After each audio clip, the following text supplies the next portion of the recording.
Préserve aussi ton serviteur des orgueilleux, qui ne domine point sur moi. Alors je serai intègre, innocent de grands péchés. Psaume 19, 14. Orgueilleux est traduit par présomptueux dans la version anglaise.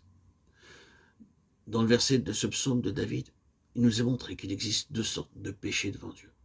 L'un d'eux est le péché de rébellion, et l'autre est celui de la présomption. Le péché de rébellion consiste à ne pas faire ce qui nous a été demandé. Or, nous connaissons tous l'offense que constitue cette sorte de péché. Nous voulons être libérés de ce péché. Mais s'il vous plaît, notez qu'à côté de ce péché de rébellion, il existe aussi celui de présomption, qui consiste à faire ce qui ne nous a pas été ordonné. La rébellion, c'est négliger de faire ce que Dieu nous a confié, alors que la présomption consiste à faire ce que Dieu ne nous a pas du tout ordonné. Entre actifs en dehors de la volonté de Dieu, c'est être présomptueux.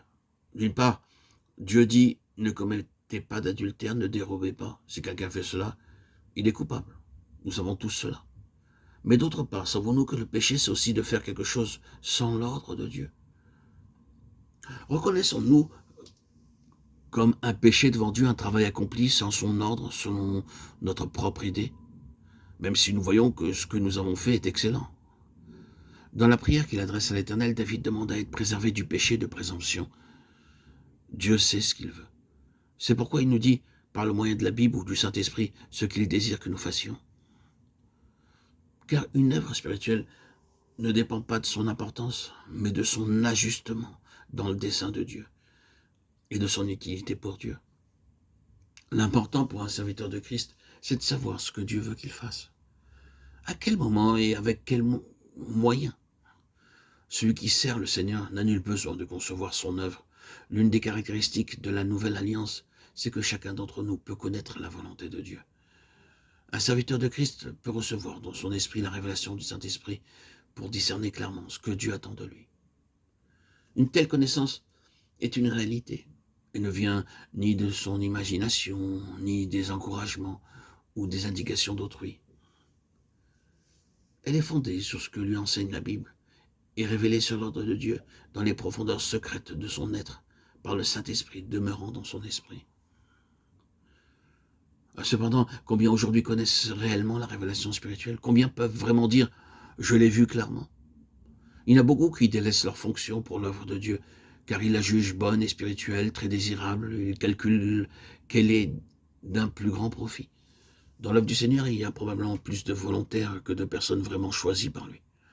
Beaucoup peuvent seulement dire « je viens », mais ils ne peuvent pas dire « je suis envoyé ».